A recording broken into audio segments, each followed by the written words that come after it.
America has been plagued with unspeakable crimes and unexplained phenomena that have captured nationwide attention and intrigue, demanding answers and retribution.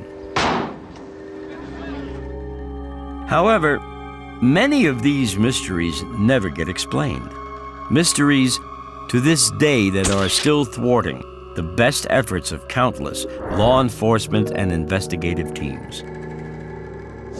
Serial killers never identified. Treasures lost. Murderers never caught. And conspiracy upon conspiracy spinning into tangled webs of inconclusive evidence and unresolved truths. This compelling documentary series presents a countdown of America's 60 most notorious unsolved mysteries and crimes in a dramatic compilation revealing these unanswered questions in 10 fascinating episodes.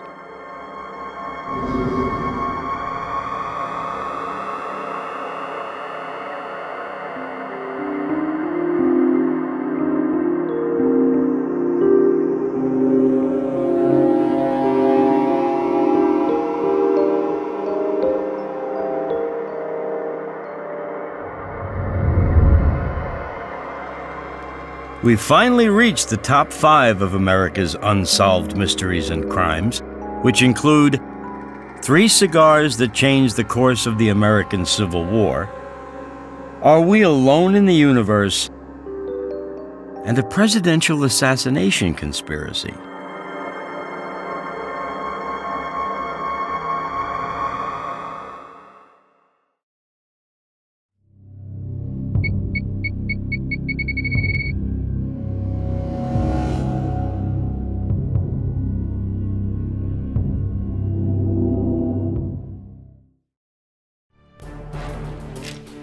It was September 1862, a year and a half into the Civil War, and General Robert E. Lee's Confederate Army was driving on Washington, D.C. to deliver the coup de grace, to win the war for the Confederacy.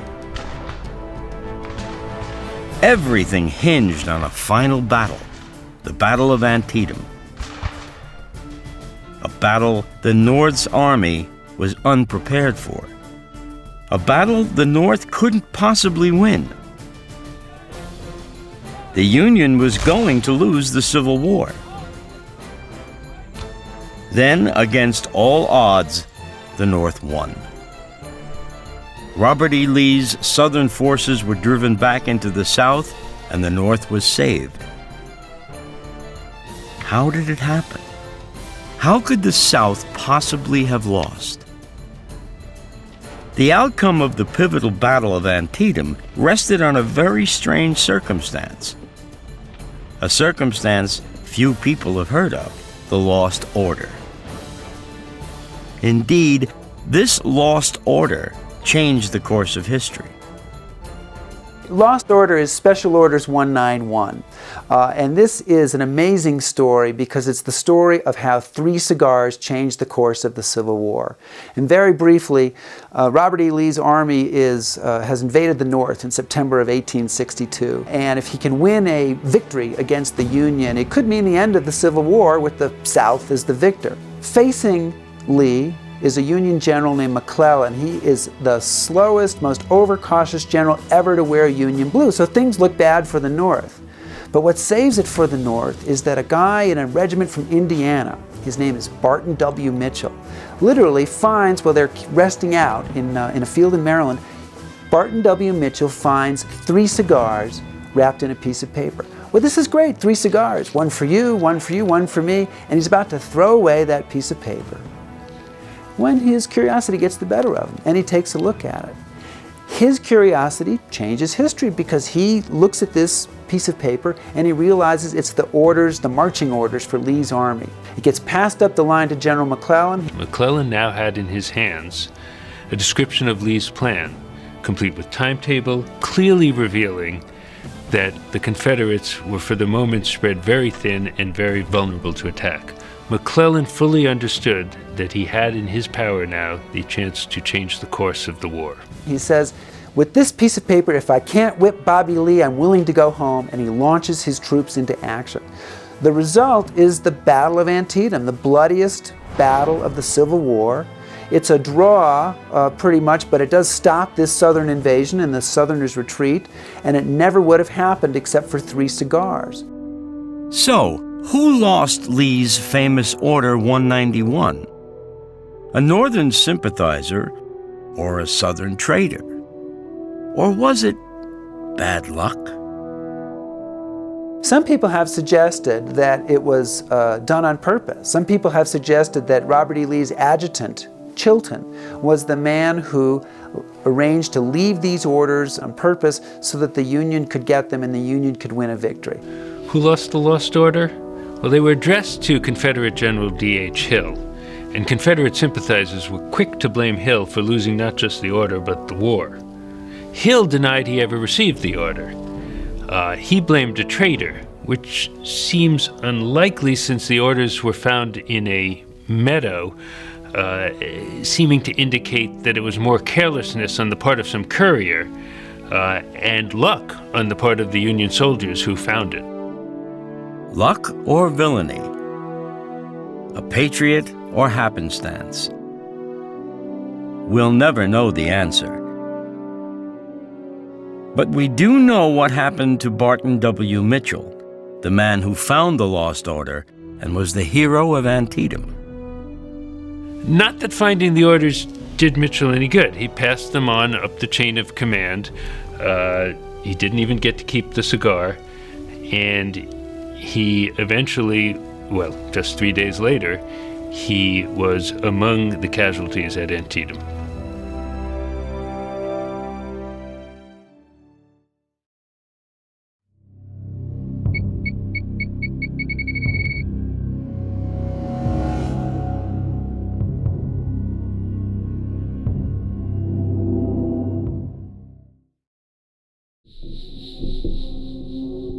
For 4 decades, the Zodiac has been America's most mysterious killer. Who was this brutal murderer? Who was the face behind the mask? The serial killer who terrorized San Francisco in the late 60s. On December 28, 1968, he claimed his first victims. A pair of teenagers.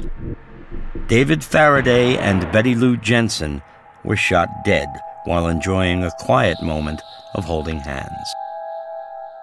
6 months later, another young couple, Michael Maggio and Darlene Ferrin, were shot while they parked in a lover's lane. Darlene died instantly.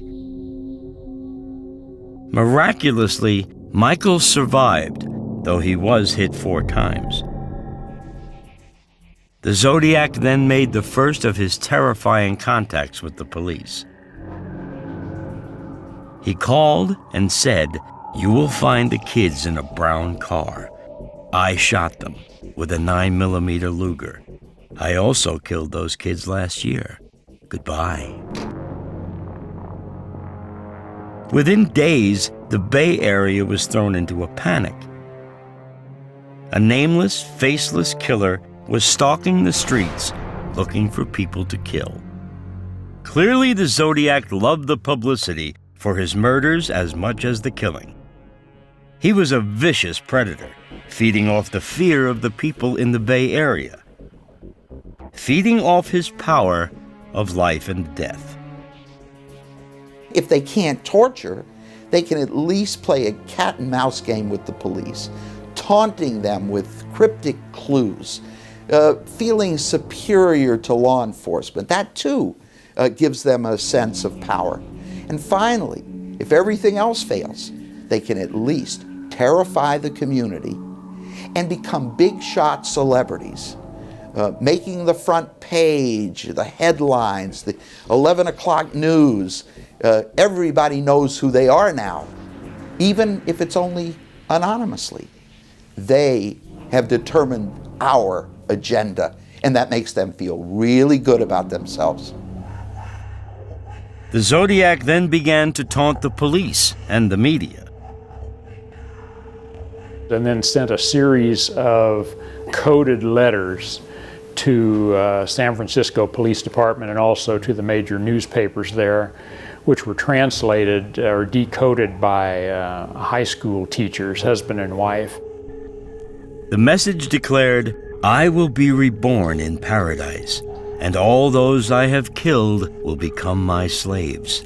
I will not give you my name because you'll try to slow or stop my collecting slaves for my afterlife."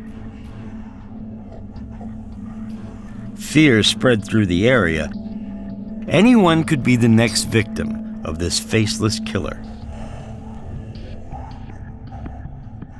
The Zodiac struck again on September 29, 1969. College students Brian Hartnell and Cecilia Shepard were enjoying a late afternoon picnic at Napa Valley Lake. What happened next left Cecilia dead and Brian mutilated for life.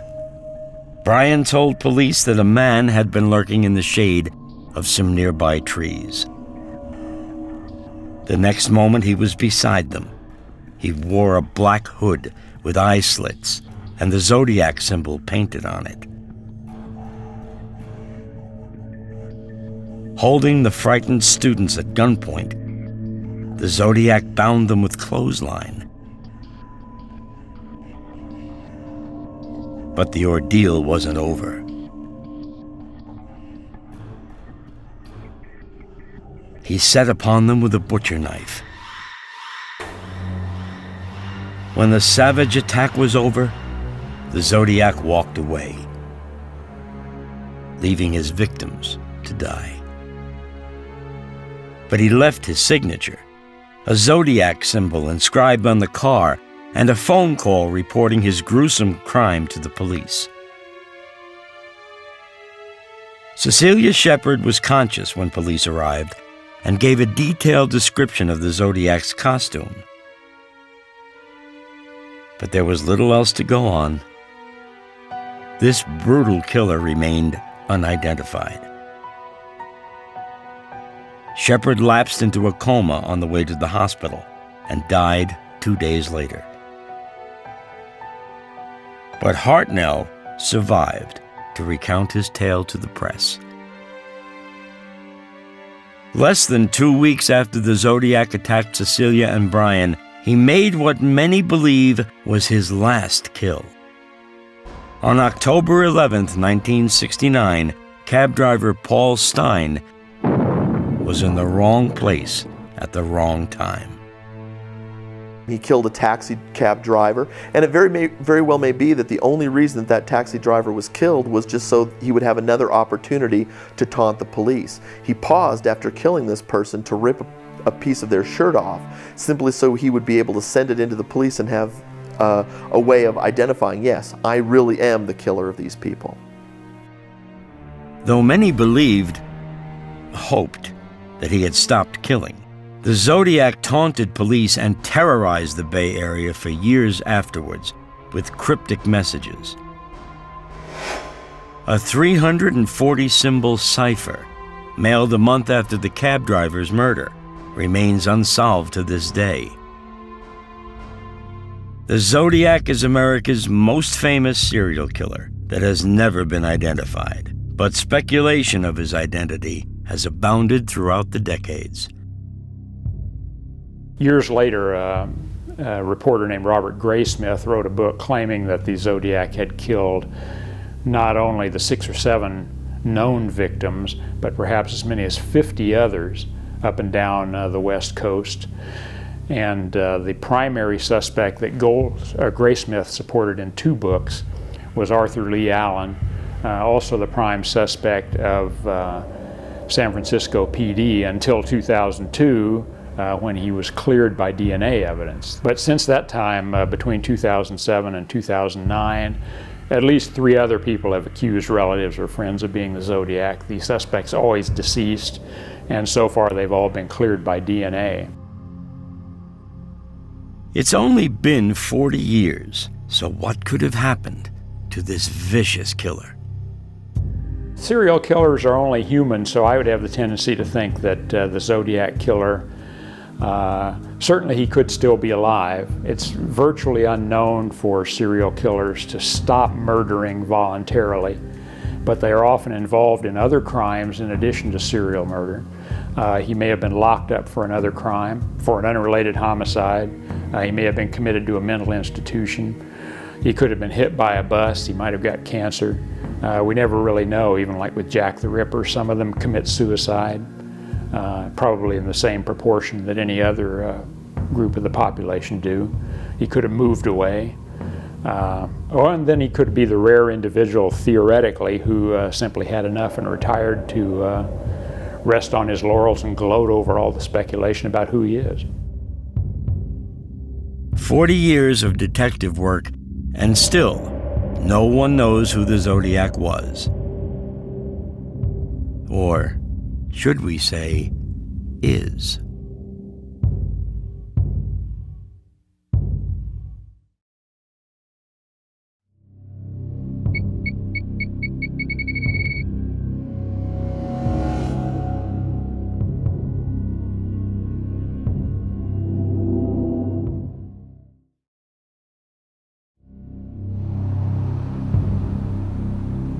Here in this upscale neighborhood of Boulder, Colorado, in what is known locally as the Gingerbread House, is where America's #1 unsolved murder case took place. The gruesome murder of 6-year-old John Benet Ramsey. On Christmas Day, 1996, this beautiful little girl, this darling beauty queen pageant winner, this delightful bundle of yellow curls with a great smile, was brutally murdered in her own home, the home of her parents, John and Patsy Ramsey. It would become the most bizarre murder and controversial investigation ever to take place under the harsh glare of the media spotlight. It is accurate to say that if we had it to do all over again, we would do it differently. It is also accurate to say that we responded well to what we thought we were confronted with. The facts of the case, on the surface, appear simple. It was not until the morning of December 26th that Patsy Ramsey discovered John Benet was missing. After a frantic search, what they found was not their young daughter, but a ransom note left on the staircase. It demanded the bizarre sum of $118,000 for the safe return of the couple's daughter. It read in part, "Mr. Ramsey, listen carefully. We are a group of individuals that represent a small foreign faction. We do respect your business, but not the country that it serves.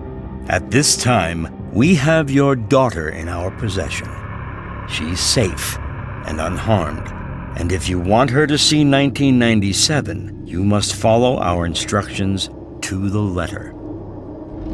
Any deviation of my instructions will result in the immediate execution of your daughter. If we catch you talking to a stray dog, she dies. If you alert bank authorities, she dies. If the money is in any way marked or tampered with, she dies.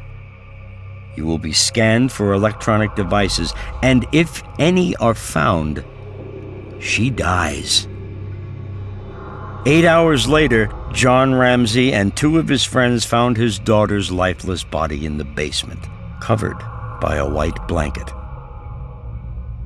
This beautiful child's skull had been fractured, and she had been strangled with a makeshift garrote, made from a cord, and the broken handle from one of her mother's paintbrushes.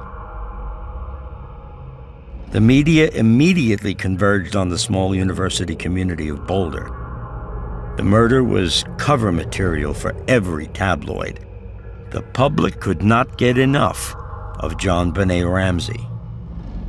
John Benet Ramsey, I think, was one of the most interesting criminal cases of the 90s, certainly one of the most controversial with the way that the tabloid press took off after her parents, and you even had medical examiners weigh in, writing books and saying that the child had been a long-term victim of sexual abuse and so forth, and the finger was definitely pointed at the family.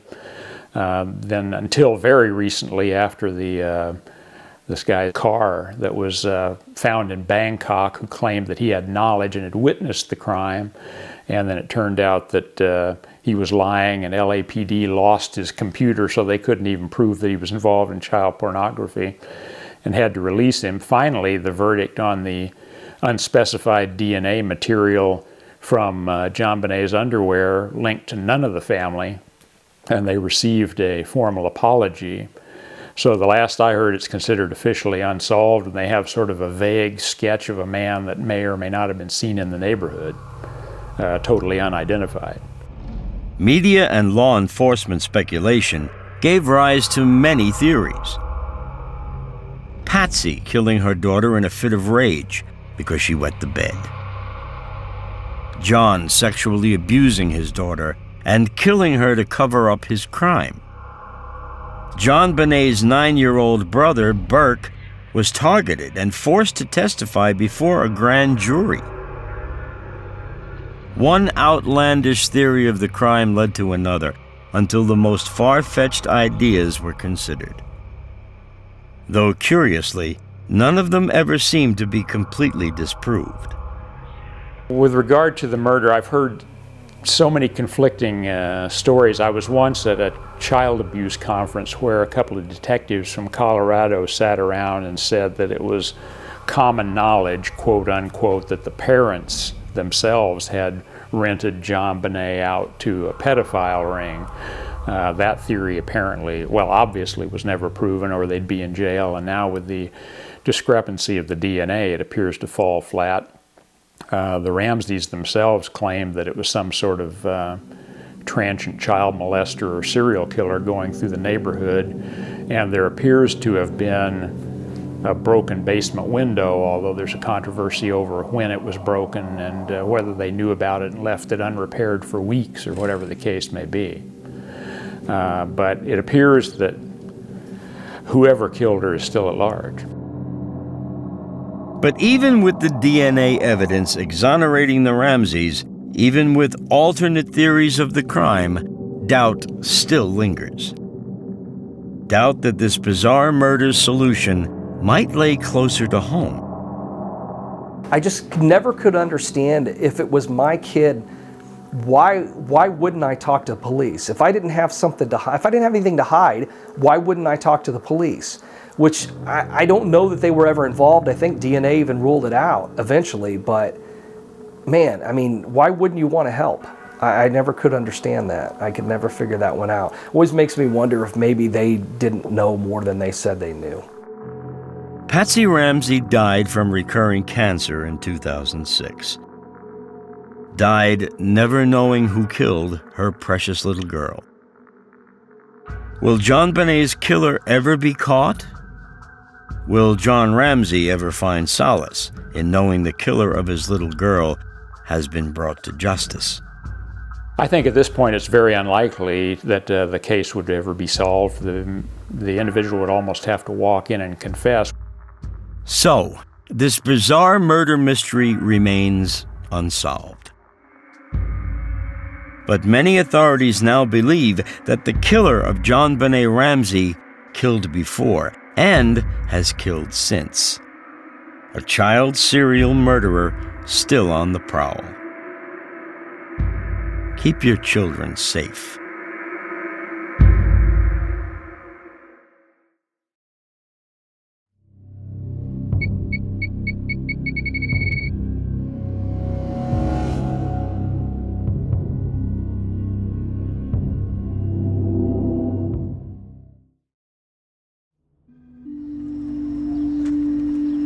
It's the greatest unanswered question for mankind today.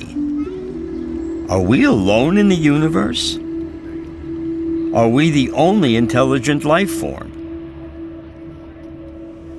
Today, radio telescopes point skyward, searching for any sign that we are not alone. But since the Roswell incident in 1947, many claim that the government already knows the answer to this question. That an alien spacecraft did indeed crash outside of this tiny New Mexico town. In 1947, something is found on a ranch in New Mexico, and the Air Force actually announces, "We have found a flying disc." And the headline appears in the newspaper, "Flying saucer found in a field." And then a few hours later, the Air Force goes, "Oh no, it was a weather balloon." Did we say flying disc? We meant weather balloon. And the interesting thing is that nobody really called him on it for almost 30 years afterwards. And then in the 70s, the ufologists started getting a hold of this and saying, look, they're covering up. They found the alien spacecraft, but they didn't want us to know about it. And there, of course, it exploded into the huge controversy that's still with us today. Clifford Clift is director of MUFON, the Mutual UFO Network, and has thoroughly investigated what happened on that fateful evening over 60 years ago. July 7th, 1947, or approximate date thereof, Brazel, a rancher that was northwest of Roswell, out looking for his sheep the next morning after a severe thunderstorm, discovered this debris in the field. And it wasn't something that he had seen before. Having lived in the desert like that, he had seen numerous weather balloons that the military had sent up. This objects that he saw on the ground were not of the weather balloon type that he had seen. So he went to town and talked to the sheriff about having discovered some objects in the field out by his ranch, and he didn't think that they looked like anything he'd ever seen before. They might be something more than debris from a weather balloon. The sheriff, Wilcox, then told him to go to the Air Force Base, which he did. And then Jesse Marcel Sr. went out with another gentleman to the site and discovered that it was something maybe a little bit more than what he thought. On the way back to town that night, very late at night, he stopped at his house. This is Jesse Marcel Sr., and showed it to his wife and son and told them that this was extraterrestrial. Well, the Air Force came out with their first, in 1947, said that they had captured a flying disc. And that went out all over the radio stations and the press. Everybody got it. All over the world were calling the local Roswell newspaper and the sheriff's department to find out what was going on. It became apparent that something did go on, but the next day they reversed their statement and said it was a weather balloon. And then they showed a picture of a weather balloon. This is a strange change of events from a flying saucer to a weather balloon. Whatever was found in the Roswell debris field, material from an alien spacecraft or simple fragments of a military weather balloon, were gathered up by the military and flown to Fort Worth, Texas. Accompanying the objects was Major Jesse A. Marcel of the 509th Bomb Group Intelligence Office, one of the original officers to actually see the objects as they were found on the ranch. In fact, he helped gather them up. So of all the people involved in the Roswell incident, he would be the one who would know if there was a government cover-up or not. In 1978, nuclear physicist and author Stanton T. Friedman interviewed Jesse Marcel. Stanton Friedman, probably the foremost authority on the Roswell incident, happened to interview Jesse Marcel Sr. while he was giving a talk in Louisiana, and discovered this. And then Stanton Friedman started researching it and came to the conclusion that yes, something did happen there that wasn't a weather balloon. About 3/4 of a mile long and several hundred feet wide. So we proceeded to pick up the parts that it was not a weather balloon, nor an aircraft, nor a missile. It was something else of which we didn't know what it was. For 30 years, the Roswell incident lay buried. But within 2 years, it had become an international phenomenon. For many, proof positive that we had been visited by aliens. The possibility of a government cover-up was fueled when documents covering the incident disappeared. But the most interesting story to emerge is that Roswell was not actually the crash site, but the place where the alien craft ricocheted to the eventual crash site. A site not far from Socorro, New Mexico. And the place where the military operates a vast network of radio telescopes today. The debris field was quite wide and quite long at Roswell, according to Brazel and his son. So the sheep wouldn't walk across it, they'd walk around it. The object, according to Stanton Freeman, may have ricocheted there and landed at another place. And at that point, that's where the object impaled itself in the side of a hill. And apparently there was 3 to 5, depending on who's talking, alien beings, 2 of which were dead and 1 was alive. There was an archaeology group that were studying the terrain in that area. They came across this before the military got to it, and they were ordered to be shut up. And as MUFON, we have archival files, and we have letters from these archaeologists that were at the scene of this, depicting what they had seen. And they did say that there were small people there on the ground, and the craft was somewhat delta shaped, wasn't exactly round, but it was torn open, and there was destruction from the crash. Of course, there was the alien autopsy. Film footage claimed to have been taken by a U.S. military official shortly after the Roswell incident, purportedly showing an alien autopsy. Produced in 1995 and shown on Fox Television Network, it is now believed by most to be a hoax. After all these years, the unsettled and controversial nature of the Roswell event is still the focal point of humankind's biggest unsolved mystery. Are we alone in the universe? I've never been able to figure out why, if the government had all these UFOs and they were dissecting alien bodies and they were, having meetings and negotiations with aliens, that they wouldn't want to tell us about it. I can't believe that all these presidents and all these generals and all these people who've cycled through the Pentagon and the White House and the government offices wouldn't want to share this with us, because I can't figure out why they would want to keep it a secret. Is it because they don't want to scare us? And yet, people already so many people believe it anyway. I don't think people would be too scared to find it out. Well, I suppose if I had to guess, it would be an alien craft of some sort that crashed. I mean, if they really are present in our atmosphere in the numbers that they're reported, it stands to reason one would go down sooner or later. But I think at this point, unless you could actually get into one of the hangars where it's supposedly hidden, that it would be impossible to prove.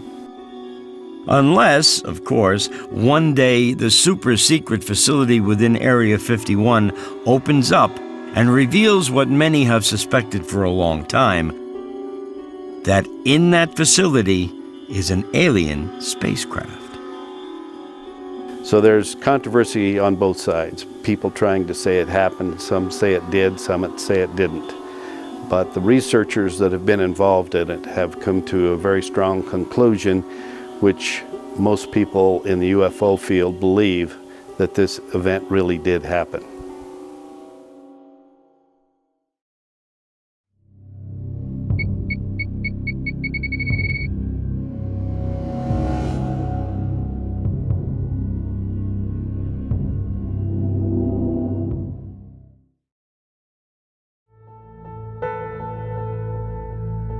On November 22, 1963, President John F. Kennedy was shot and killed in Dallas, Texas. He was shot at 12:30 p.m. Central Standard Time. He was shot while riding in a motorcade through Dealey Plaza. No one then alive can forget where they were when they heard that news. The death of America's 35th president changed everything. JFK was the savior, the young and vital leader of the new frontier, the White Knight from Camelot. A mere hour and 20 minutes after the assassination, Lee Harvey Oswald was arrested for killing Dallas police officer J.D. Tippit in the residential neighborhood of Oak Cliff. Captured in a local movie theater, Oswald was immediately identified as the lone assassin of President Kennedy. Just as immediately, an assassination conspiracy arose in the minds of many Americans. Kennedy's death was so traumatic that for many Americans it seemed unfair that he be the victim of Oswald alone. A conspiracy would at least imbue his death with greater meaning. And there are still too many unanswered questions about the assassination to rule out that possibility.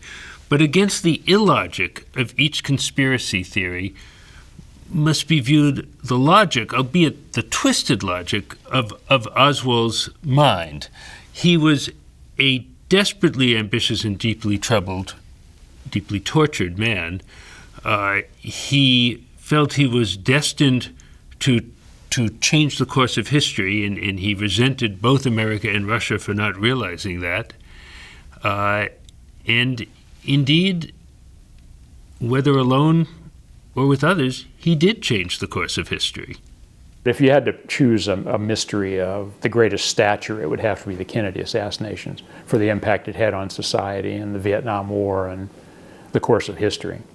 If you could be granted a wish, solve one mystery for me. What's the greatest American mystery? I've got to know. Please solve one.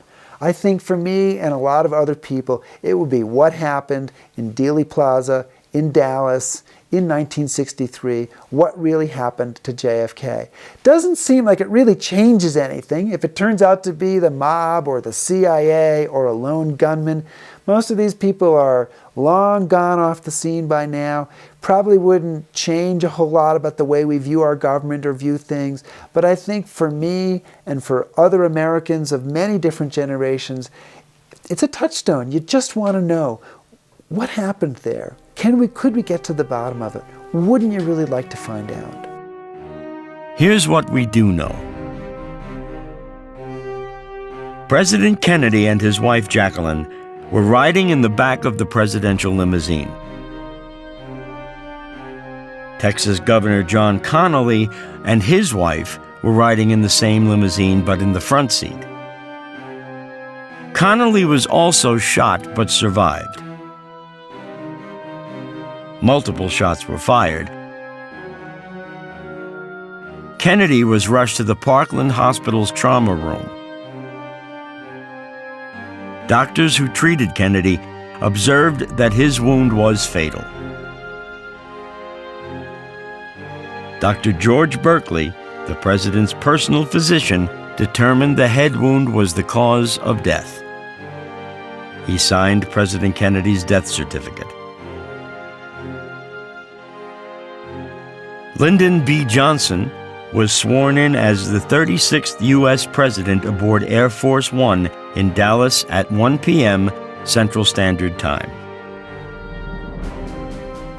As for Oswald, the Dallas police held him at the police headquarters for interrogation.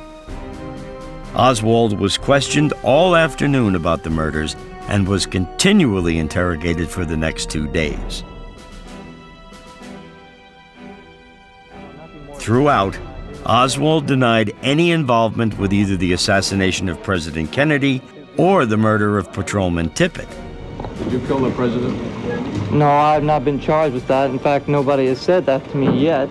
The first thing I heard about it was when the newspaper reporters in the hall asked me that question. Then, the most bizarre event happened. During a nationally televised live broadcast on Sunday, November 24th, 1963. While authorities were preparing to transfer Oswald by car from police headquarters to the nearby county jail. Stepping out from a crowd of reporters and photographers, a local small-time mobster, Jack Ruby, fired a bullet into Oswald's abdomen. The prime suspect for the Kennedy assassination was shot dead in front of the whole nation. Whatever secrets and knowledge Oswald had about the Kennedy assassination went with him to his grave.